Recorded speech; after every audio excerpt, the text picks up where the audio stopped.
So it's exactly like trying to run away from a predator, right? Right. But you're wearing like 20-pound ankle weights. Oh, man. Yeah, that is the perfect way to put it. That is genuinely the only way I can describe the feeling.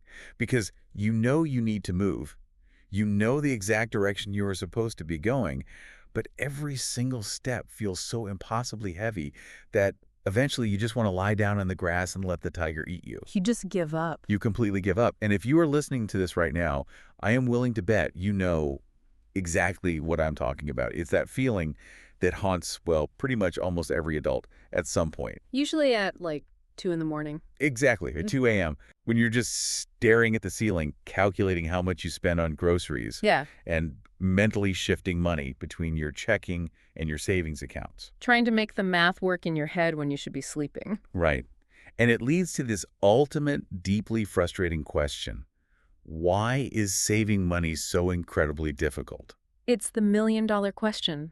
Right. Literally. Literally. Why does something that is supposed to be objectively good for our future feel like this brutal uphill psychological battle?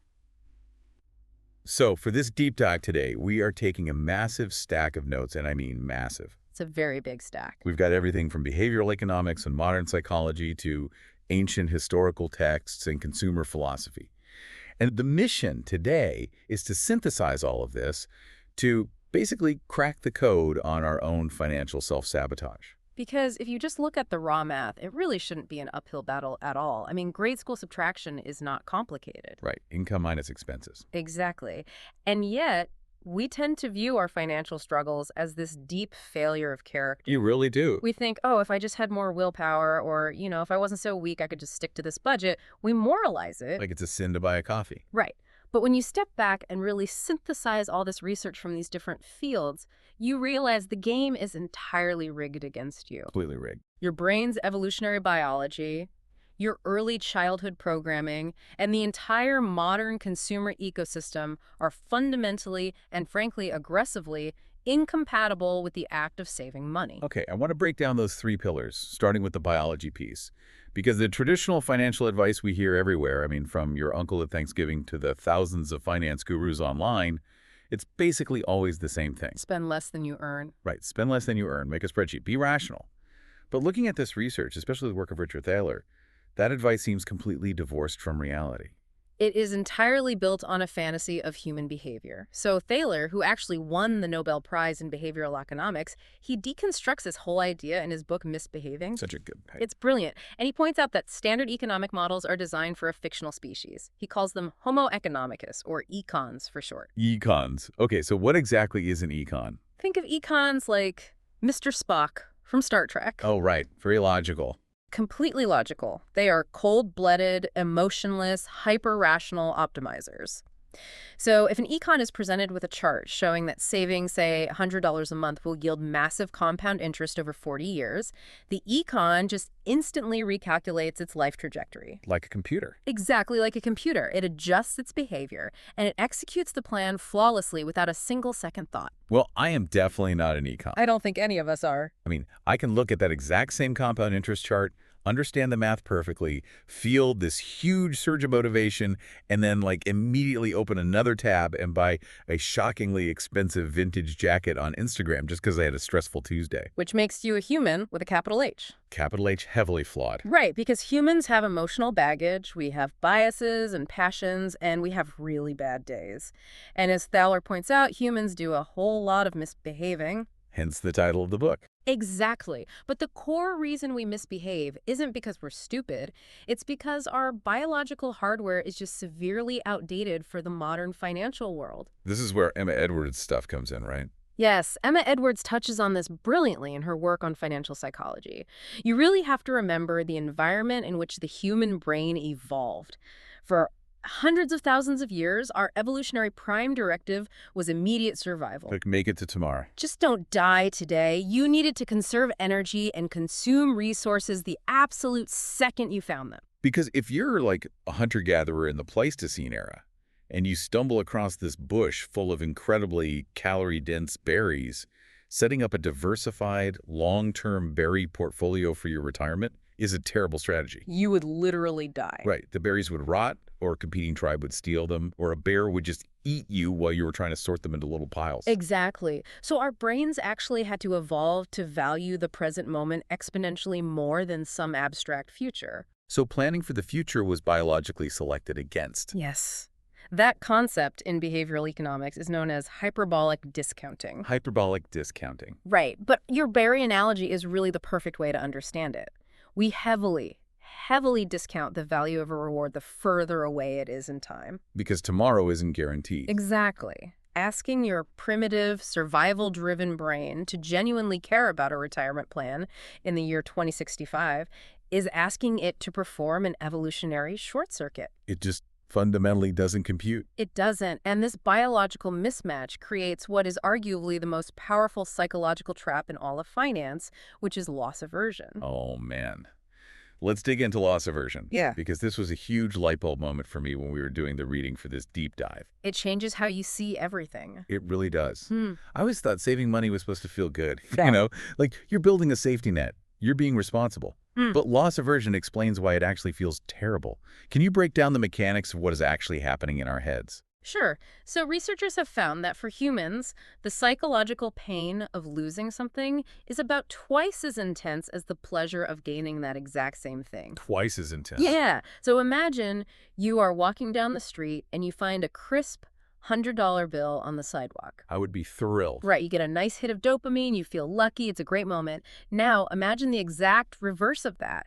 You look in your wallet and you realize you have lost a $100 bill. Oh, that ruins my entire week. Completely ruins it. I mean, I will retrace my steps. I will tear my car apart. I will obsess over it for days. Right. The psychological drop is violently steeper than the psychological climb. Now, apply that biological reality to the act of saving money. Okay. When you get your paycheck and you decide to transfer $500 into a Vanguard index fund for your future, an econ registers that as a purely logical transfer of assets. It's still my money, just in a different place. Exactly. It's a net positive future gain. But your human brain doesn't see a secure future. It sees a loss. It sees a very real loss. Because when I move that money out of my checking account, my primitive brain recognizes that I now have $500 less in my immediate possession to buy the things that might ensure my survival or my comfort today. Yes. And it triggers the exact same pain centers in the amygdala that govern actual physical loss. Wow. The very act of saving literally feels like a punishment to the brain. That is wild. Thaler also brings in this related phenomenon called diminishing sensitivity. We experience our lives in terms of changes from our current status quo. Any deviation downwards, like any restriction on the lifestyle we feel we could be consuming today, it feels like a direct threat to our immediate well-being. Because we just get used to whatever level of comfort we have. Exactly. Furthermore, when we looked at the 2009 National Financial Capability Study in one of the academic journals we pulled, it revealed that a massive majority of adults completely fail to grasp abstract, long-term concepts like compound interest or inflation. Right, because our brains just aren't built for abstract, multi-decade math. Not at all. We are built for the tangible, immediate present. Okay, I buy the evolutionary argument. It makes total sense. But I have to play devil's advocate here for a second. Go for it. If our biology is this rigged against delayed gratification, how did human beings ever build wealth before modern automated banking or 401k accounts? I mean, I am looking at George Clason's book, The Richest Man in Babylon. Such a classic. It really is. But those parables are set thousands of years ago in ancient Mesopotamia. Human biology hasn't evolved or changed since then. So how were the ancient Babylonians successfully accumulating wealth if they had the exact same primitive, loss-averse brains that we do today? That is the perfect pushback, and honestly, the answer is so fascinating. The wisdom in The Richest Man in Babylon wasn't just good math, it was actually one of the earliest recorded examples of behavioral hacking. Behavioral hacking. Yes, it was designed specifically to bypass human nature. Take the central parable of Dabasir, the camel trader. Right, the guy who gets into all that trouble. Exactly. He falls into massive debt, he gets sold into slavery, and eventually he escapes. But when he returns to Babylon to rebuild his life, he doesn't just promise himself he's going to, try harder to save. To just rely on motivation. No, he doesn't rely on willpower at all. He literally carves a rigid, non-negotiable plan into clay tablets. The famous rule, right? Yeah. For each 10 coins you earn, spend only 9. Right. And it's framed in the book as the first law of gold. A law. Not a suggestion, a law. Yes, but look at the psychology of the rule, not just the math of it. Dabassir's system dictates that he must set aside 1/10 of all he earns to keep for himself, 7/10 for his living expenses, and 2/10 to pay off his creditors. Mm. The psychological genius here is that he made the saving mandatory before he ever processed the money as his to spend. Oh, I see. He framed it as paying himself first. By removing the decision-making moment entirely, by turning it into a universal law that the 10th coin is essentially invisible, he completely circumvents his own loss aversion. Ah. Because if the 10th coin is hidden away before it ever hits his proverbial checking account, his brain never registers it as a loss. Exactly. He can't mourn the loss of spending power that he never actually felt he possessed in the first place. You nailed it. He tricked his primitive brain. Ancient wisdom was largely about creating these rigid structures to protect humans from their own impulses. But there is a massive difference between Dabassir in ancient Babylon and, like, someone listening to this deep dive right now. A very big difference. Dabassir didn't have highly targeted, algorithmically generated Instagram ads following him around the bazaar. No, he did not. He didn't have one-click checkout on his clay tablets. The modern temptation engine just didn't exist back then. And that is the crucial distinction. The Babylonians were definitely fighting human nature, but they were not fighting a multi-trillion-dollar global consumer ecosystem that has literally weaponized that human nature against them. Which means we need to look at how we are programmed as individuals before we even step out into that modern ecosystem. Because if evolution and primitive biology set the baseline hardware of our brains, our childhood upbringing writes the specific software code that causes us to self-sabotage. Financial factory settings. Oh, I love that term. Yeah, that is the exact term Emma Edwards uses, and it aligns perfectly with the concept of invisible scripts, which was popularized by financial psychology experts like Dr. Brad Klontz, and it's heavily featured in Ramit Sethi's book, I Will Teach You to Be Rich. Invisible scripts. Right.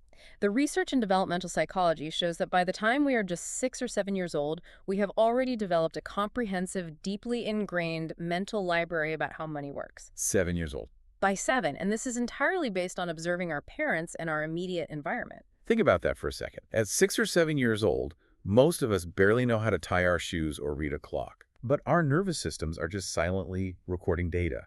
We are taking notes on every sigh, every argument over the kitchen table, the tense silence when the mail is opened and a bill is inside. We absorb the emotional frequency of money before we even understand what a dollar actually is. That is so profound. And these invisible scripts run in the background of our minds, guiding our financial decisions for decades without us ever being consciously aware of them. Sethi points out some really common scripts like, we don't talk about money in this house.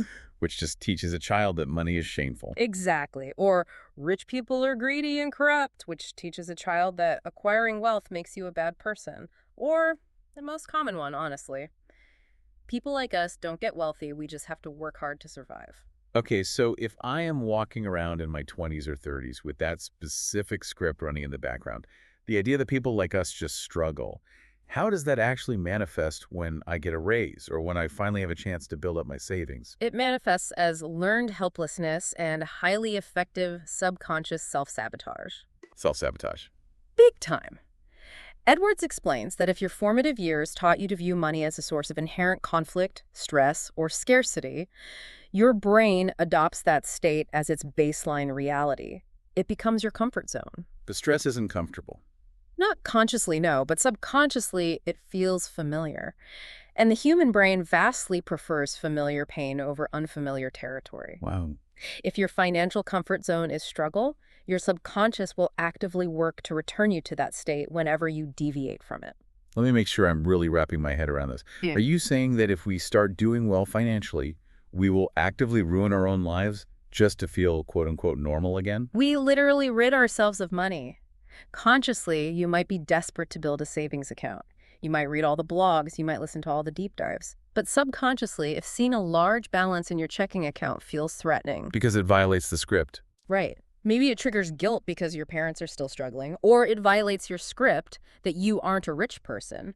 If that happens, you will find a way to make that money disappear. It's like a thermostat. A thermostat.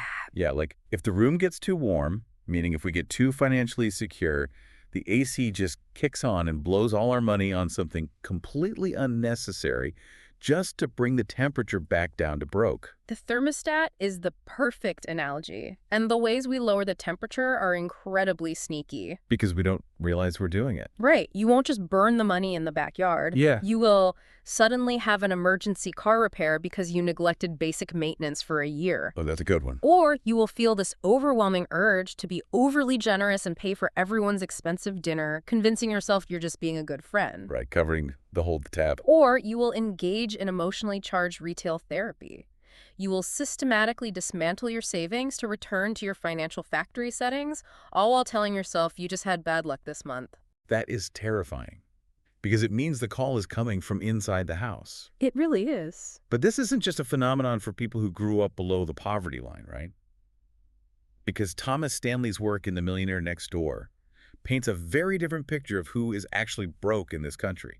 Yeah, Stanley's research completely shattered the illusion of wealth in America. He conducted these massive empirical studies on millionaires and found that a huge percentage of people who look rich are actually living on a financial razor's edge. Fake rich. Exactly. He categorized a specific, fascinating subset of people as UAWs. Under-accumulators of wealth. Yes. These are the people pulling in massive incomes. We're talking doctors, corporate lawyers, executives making $400,000 or $500,000 a year. But their actual net worth, their liquid savings, is essentially zero. Technically, they might have a high net worth on paper if you count their heavily mortgaged primary residence, but spiritually and practically, they are completely broke. Just living paycheck to massive paycheck. Exactly. And Stanley found that this, too, is a product of childhood programming.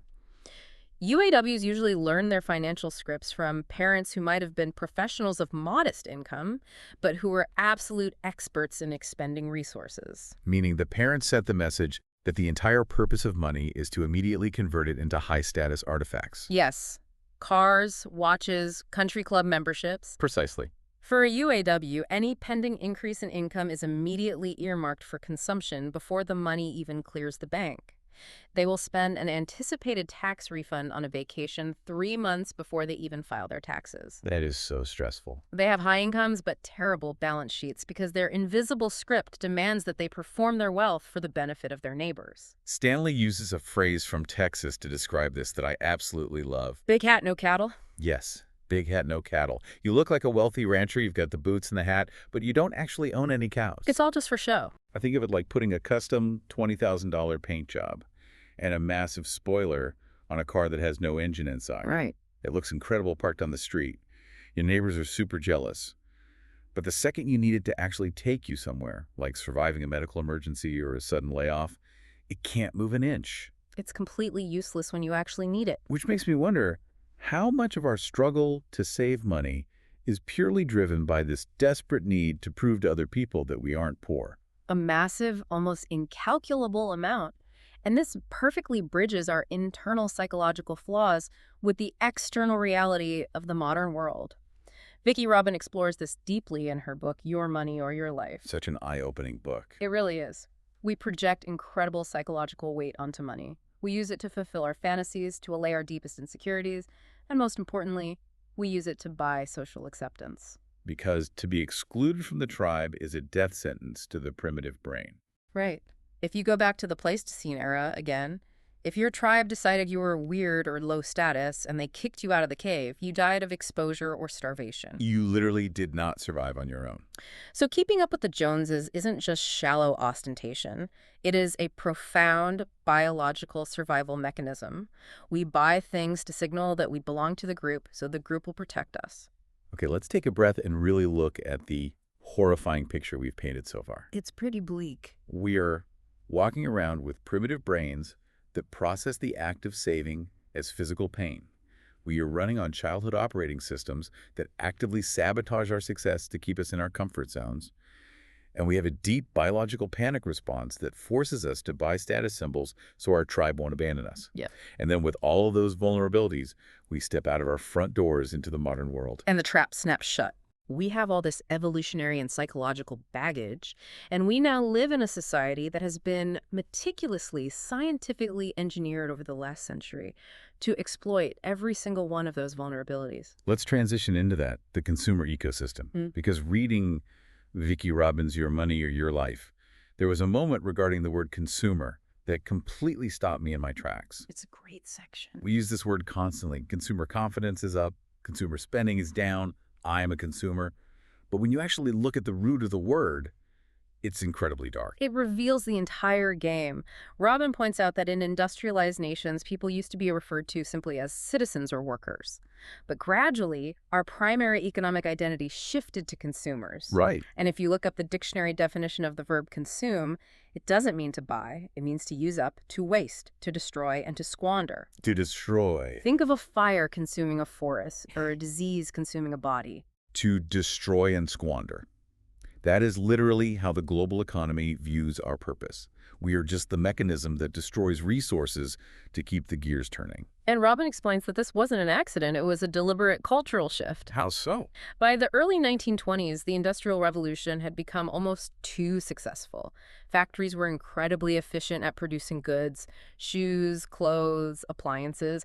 But economic activity actually started slowing down because workers had their basic needs met. They had enough. They were satisfied. And when people are satisfied, they stop buying things. They started asking for shorter work weeks, more time with their families, more leisure. Which sounds like a utopia.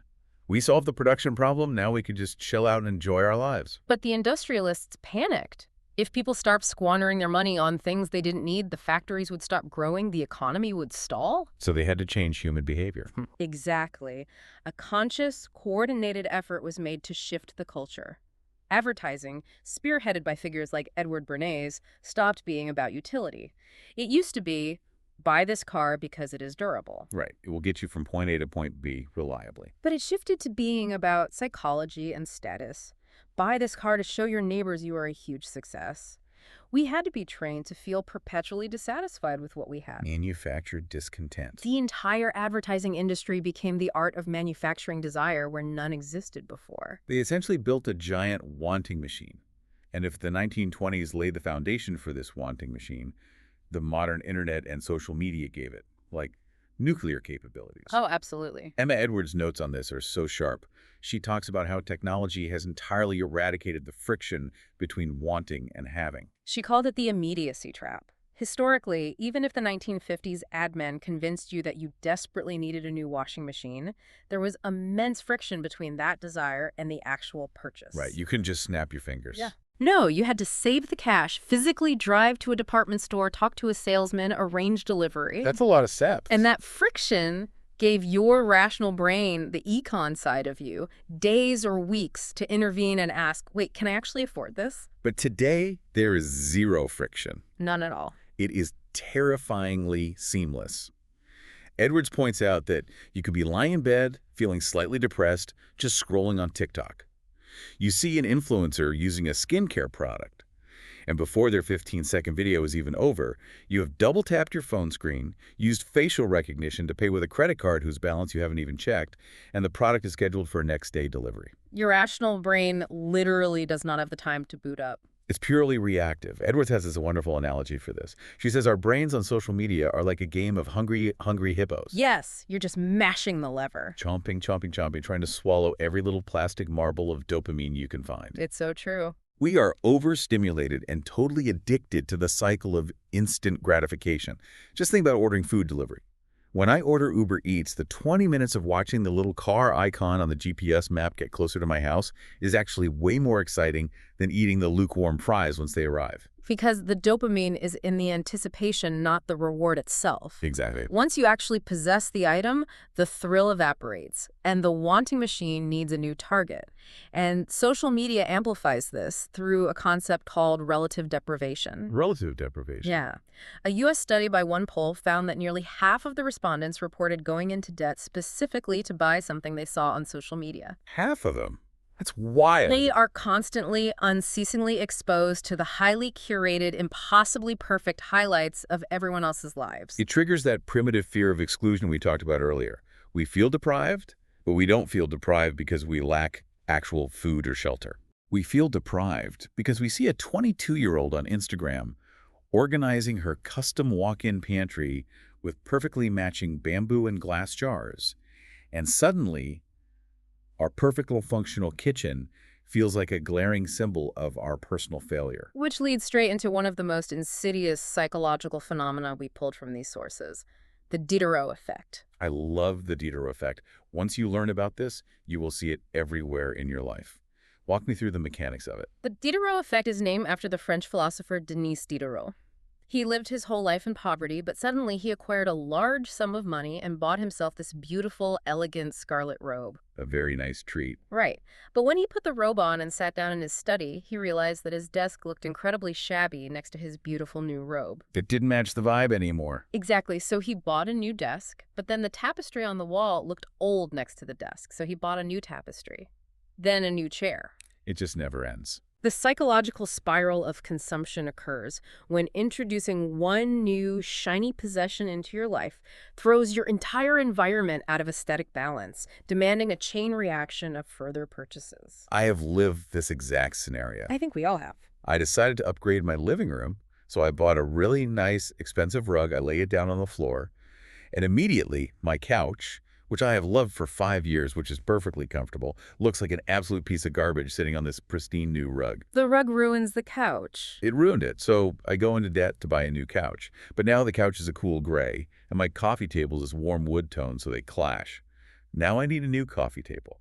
One purchase demands another. It is a contagion. It is a contagion of dissatisfaction.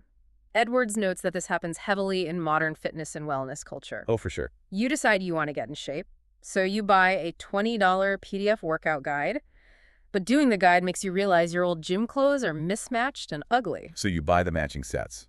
Exactly. But now you need the aesthetic pastel water bottle to go with the set, and the specialized pre-workout powder in the nice packaging. You spend $400 before you've even done a single push-up. Exactly. And the retailers know this. They exploit this desire for aesthetic cohesion, and they combine it with our biological Achilles heel, which is loss aversion. How do they do that?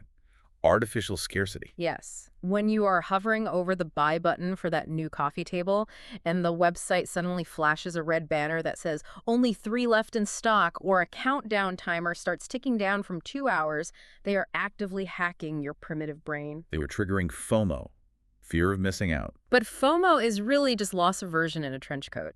That is a great way to put it. Your brain stops asking the rational question, do I actually have the money for this coffee table?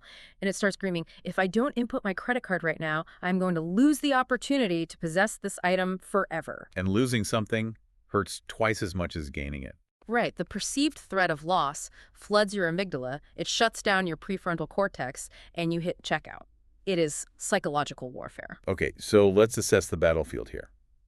If our biology hates saving, our childhood scripts actively sabotage our success, and the entire global economy is essentially a giant matrix designed by behavioral psychologists to extract our money using our own biology against us. It's a lot to go up against. It is. What are we supposed to do?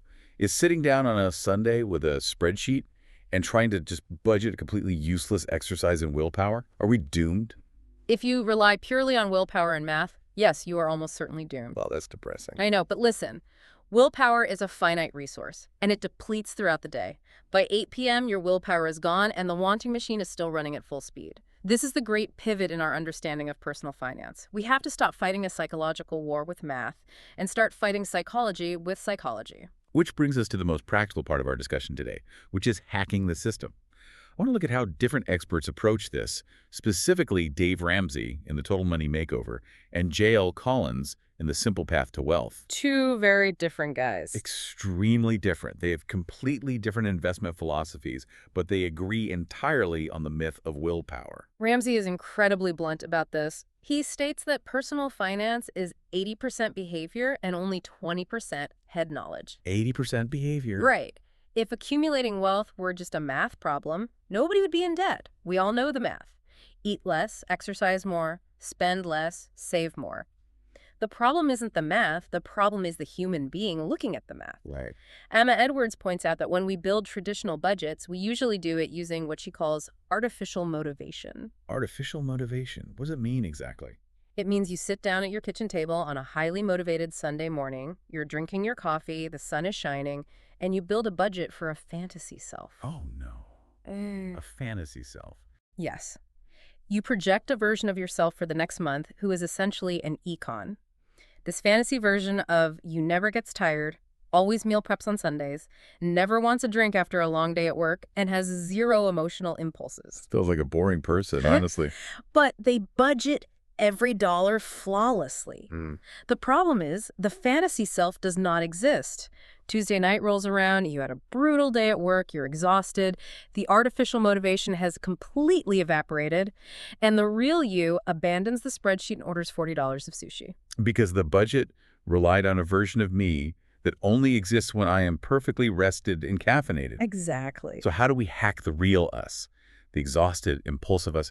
I want to look at Ramsey's famous debt snowball method, because to me this is an absolute masterclass in prioritizing behavioral psychology over pure mathematics. It really is the perfect example. If you sit down with a traditional financial advisor and say you have 3 different debts, say a credit card, a car loan, and a student loan, mathematically, there is only one correct way to pay them off. You list them by interest rate, and you attack the debt with the highest interest rate first, while paying minimums on the others. Makes sense. This is called the avalanche method, and mathematically, it saves you the most money over time. But Ramsey fiercely, violently disagrees with this approach. He says to ignore the interest rates completely. You list your debts from the smallest total balance to the largest total balance. You pay minimums on everything, and you attack the smallest tiny debt with what he calls gazelle intensity. Gazelle intensity, yeah. Now, when I first heard this, I thought it was incredibly stupid. I thought, but you're losing money to interest. Why would you intentionally do the wrong math? You do the wrong math because you need the right dopamine hit. Dopamine. Remember, the human brain operates on immediate gratification. Let's say you have a massive $30,000 student loan at 8% interest and a tiny $400 medical bill at 0% interest. Okay, I'm tracking. If you throw all your extra cash at the $30,000 loan, you are doing the right math. But after 3 months of sacrificing your lifestyle, skipping dinners out, you look at the balance and it has barely moved. It's at $29,100. My brain sees that and goes, this is impossible, I am suffering, and nothing is actually changing. Exactly. You get bored, you get discouraged, and you quit. You revert to your financial factory settings. The thermostat kicks back on. Yes.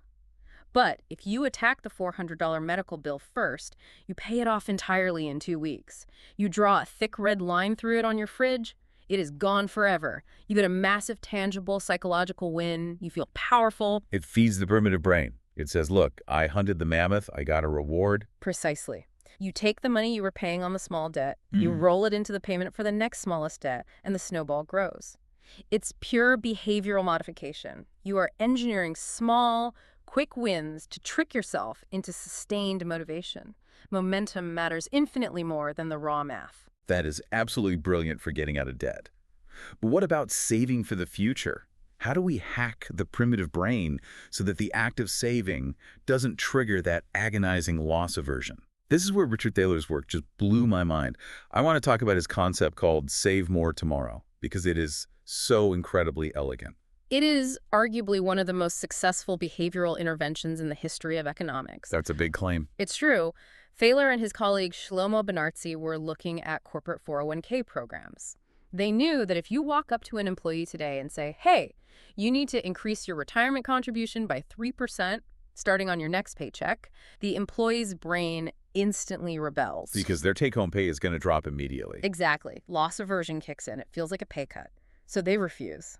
So Thaler and Benartzi designed a program called Save More Tomorrow, or SMART for short. Okay, correct me if I'm wrong on how this works. Instead of asking people to save more money right now, you approach them and ask them to commit today to saving a portion of their future pay raises. That is exactly how it works, and it systematically disarms 3 different psychological traps at the exact same time.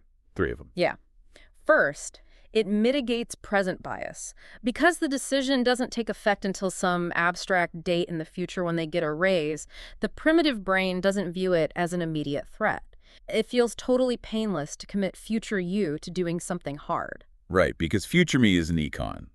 Future me is great, works out every day, eats kale. Current me is the problem. Exactly.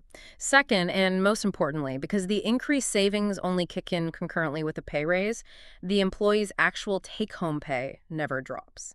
Mhm. It might stay exactly the same or go up slightly, but it never goes down. Therefore, loss aversion is completely circumvented. They never feel the sting of a reduced paycheck. That is genius. What's the third trap? The third is that the program utilizes our inherent laziness or inertia. Meaning that once you say yes to this program, it's locked in automatically. Yes. Once they are enrolled, the increases happen automatically every single year until they reach a cap, unless they actively go out of their way to opt out. And because humans are predisposed to avoid administrative effort, they almost never opt out. They just let it ride. They just let it ride. The results of this program were staggering. People who hadn't saved a dime for decades ended up with massive retirement accounts simply because the system was designed to bypass their psychological flaws rather than relying on their willpower. Which brings up a recurring theme across almost all of these modern financial experts, especially Ramit Sethi, the absolute necessity of automation. Huge fan of automation. Sethi has this principle he calls the curve of doing more before doing less. You put in a few hours of intense, annoying effort up front to connect all your accounts, set up automatic routing for your bills, your savings, your investments, and then you step away. You completely remove yourself from the equation. Sethi's philosophy relies on recognizing that we suffer from extreme decision fatigue. Every single time you have to log into your bank and manually drag money from checking to savings, you're forcing your brain to make a choice. And I usually make the wrong choice. Right. And every time you make a choice, you leave the door wide open for your invisible scripts, your loss aversion, or your bad day at work to sabotage you. But if it happens automatically on payday, you don't even see the money. The decision is made before you even wake up. Sethi actually jokes that if your system is perfectly automated, you could get eaten alive by a Komodo dragon and your portfolio would still successfully compound over the next decade. It's a dark joke, but it's completely accurate. I was thinking about this, and what if we framed it this way? What if you treated your personal finances exactly like a subscription service? How do you mean? Think about how easy it is to pay for streaming. You don't agonize on the 15th of every month over whether Netflix is going to take its $15. No, you don't even think about it. You don't have to summon the willpower to pay Spotify. It just happens in the background as a baseline reality of your life. What if you just subscribe to your own savings account? You make your future self the most important, non-negotiable subscription in your life. That is a phenomenal cognitive reframe. You are taking the emotional friction entirely out of the transaction. You are accepting that you are a deeply flawed, irrational, emotional creature, and you are building a rigid financial ecosystem around yourself that protects you from your own worst instincts. Okay, so let's say we do it. We hack the system. We automate our investments. We snowball our debt for the dopamine hits. We use Save More Tomorrow to completely bypass loss aversion. We are successfully saving money, and the balance is growing. The dream scenario. Right. But to what end? This brings us to the final, and I think really the most important part of this entire discussion, redefining wealth. If the goal isn't just to hoard a giant pile of cash like a dragon sleeping on gold in a cave, what is the ultimate endgame? Why are we fighting this brutal biological and societal war in the first place? That is the existential core of the issue. And to answer it, we have to deeply examine what money actually is. Vicki Robin provides a paradigm shift in your money or your life that honestly changes everything. It really shifted my whole perspective. She argues that we need to stop looking at money from the street level. What's the street level? The street level is seeing it as just green paper, coins, or numbers on a screen. She says we need to look at it from a helicopter perspective. At its absolute core, money is nothing more than something you choose to trade your life energy for. Life energy. Let's really break that down, because that sounds a bit woo-woo at first, but it's deeply practical. It is purely mathematical, actually. You are a mortal being. You have a finite, strictly limited number of hours on this earth. When you go to work, you are literally trading hours of your precious, irreplaceable life in exchange for currency. Therefore, money is just the physical manifestation of your stored life energy. When you start viewing it through that lens, every single purchase takes on a monumental weight. Let's say your take-home pay is $20 an hour after taxes, and you decide to buy a $100 pair of shoes. You didn't just spend $100. I spent 5 hours of my life. You spent 5 hours of your finite life. Oh, man. When you put it like that, when I go out and buy a ridiculously expensive dinner that I don't even really want just to keep up with my friends, Yeah. I am physically eating 3 hours of my life. Yes. When I finance a luxury car that I can barely afford because I want to look successful, I am essentially indenturing myself. I'm Yeah. trading years of my future life energy, waking up at 6 a.m., commuting in traffic just to pay for the metal box I'm sitting in. It completely changes the math of desire, doesn't it? It totally shatters the wanting machine. Because Robin introduces what she calls the fulfillment curve. When we have absolutely nothing, spending money brings massive vital fulfillment. Buying food, basic shelter, a winter coat. That's survival. Your life energy is extremely well spent there. Obviously. Then, as we spend a bit more for comforts like a nicer mattress, a reliable car, fulfillment continues to go up. Then we buy luxuries, a vacation, a nice watch, and fulfillment goes up a little bit more, but the curve is flattening out. But eventually the curve peaks at a point she calls enough. And what happens when we inevitably keep spending past enough? Because the whole society is constantly telling us to keep going. If you keep spending past the peak of enough, your fulfillment actually starts to violently drop. It goes down. It goes down. You enter the zone of overconsumption. Suddenly you have a massive house that takes your entire weekend to clean. You have a boat that constantly needs expensive repairs and docking fees. You have too much stuff to maintain, insure, organize, and worry about. The things end up owning you. Exactly. The things you bought with your life energy start actively draining your current life energy. The goal of financial independence, of hacking all these systems we've talked about, isn't to be endlessly rich. It's to figure out where your personal peak of enough is, hit it, and stay there so you can reclaim your time. And there's hard academic data to back this up. It's not just philosophy. We looked at a really fascinating study published in the Proceedings of the National Academy of Sciences, what we marked in our notes as Journal 3. Yeah, the time study. Yes. The researchers looked at incredibly diverse samples of people from the U.S., Canada, Denmark, and the Netherlands. They were trying to figure out if money can actually buy happiness. What did they find? They found a direct causal link between buying time and increased life satisfaction. Around the world, rising wealth has ironically produced a rising sense of time scarcity. Time scarcity. Right. People feel more rushed, stressed, and overwhelmed than ever before. But the study showed that individuals who intentionally spend money on time-saving services, like paying someone to mow the lawn, clean the house, or deliver groceries, they report significantly greater happiness. They even ran an experiment, didn't they? They did. They gave people $40 to buy a material item one weekend, and then $40 to buy a time-saving service the next weekend. Happiness and reduced stress were demonstrably higher when they bought time. Because buying time relieves the pressure on our finite life energy. It's incredible. We shouldn't be using our money to accumulate more things to manage. We should be using our money to buy back the hours of our lives. Exactly. But to be able to buy that freedom, you need a financial foundation that can actually withstand the shocks of reality. Which brings us to the philosopher Nassim Nicholas Taleb and his book, Anti-Fragile.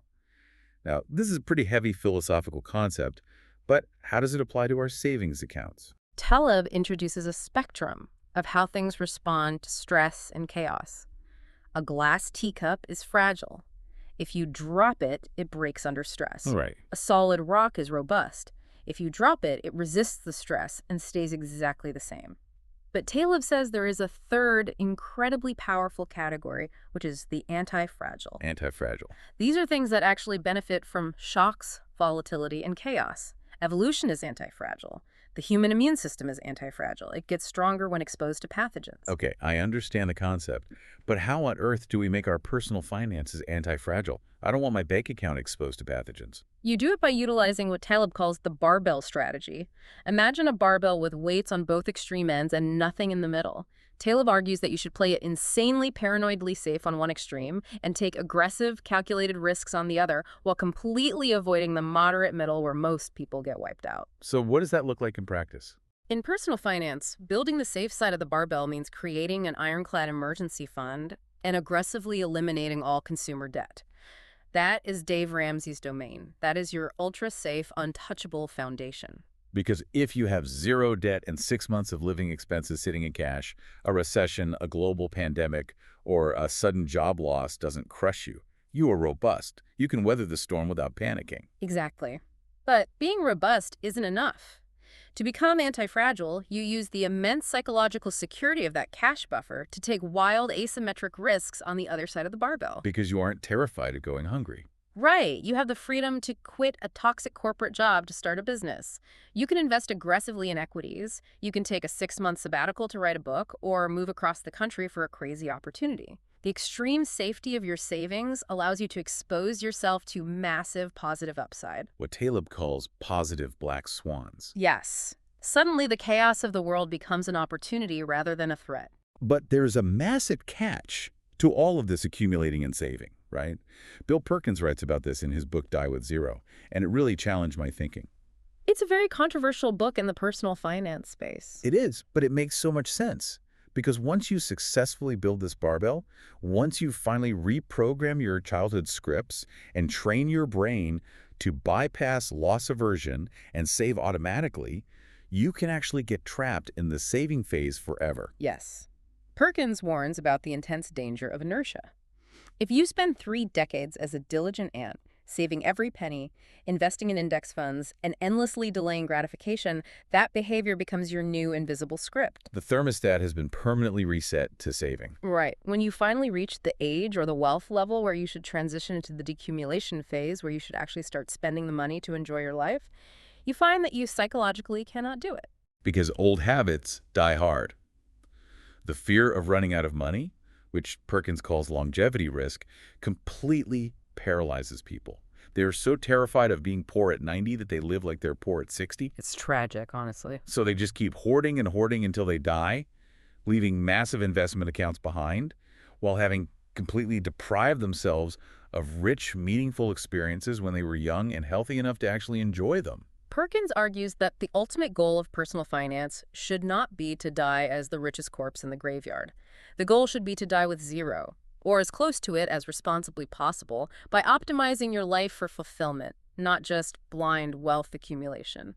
Because you can't take it with you. You can't. He distinguishes between true longevity risk, which is the actual math of outliving your money, and blind, irrational fear. We have to circle back to Vicki Robbins' truth. Money is just stored energy. If you never spend it, you wasted the life energy you traded to acquire it.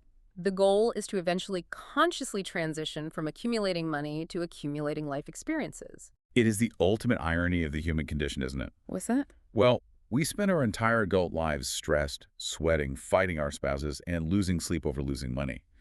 We protect our bank accounts with two-factor authentication and constant anxiety. But we freely, mindlessly give away our time to mindless scrolling, to jobs we fundamentally hate, to social obligations we don't care about, even though time is the only truly finite resource we will ever possess. We protect the wrong thing. Exactly. We can always earn another dollar, but we can never, ever earn another hour. That is the core truth beneath all of the spreadsheets and the economic theory. Saving money is incredibly hard. It is a conspiracy of our ancient DNA, our childhood conditioning, and a multi-billion-dollar marketing ecosystem designed to bleed us dry, but is not impossible. No, it's not. By understanding that we are humans, not rational econs, we can stop relying on sheer, exhausting willpower. We can automate our good decisions so they happen while we sleep. We can seek out small, psychological dopamine wins with things like the debt snowball. We can reframe our budgets not as restrictive diets, but as protective ecosystems that guard our life energy. Guarding our life energy, I love that. And most importantly, we can shift our perspective from seeing money as a tool to buy status, to seeing money as stored freedom. If you are listening to this right now, and you have ever felt overwhelmed by your finances, or felt like a failure because you couldn't stick to a rigid spreadsheet, I really hope you hear this. The system is rigged against you, but you have the agency to rewrite your invisible scripts. You can build your own barbell. You can tame the wanting machine. You absolutely can. Take a look around at the physical things you bought this past month. The clothes hanging in your closet, the gadgets on your desk, the expensive takeout. If you had to look at those purchases not as dollars spent, but as days and hours of your finite life that you can never get back, would you still have bought them? Are you using your money to buy things? Or are you using your money to buy your freedom? Take that thought with you today. Thanks for joining us for this deep dive.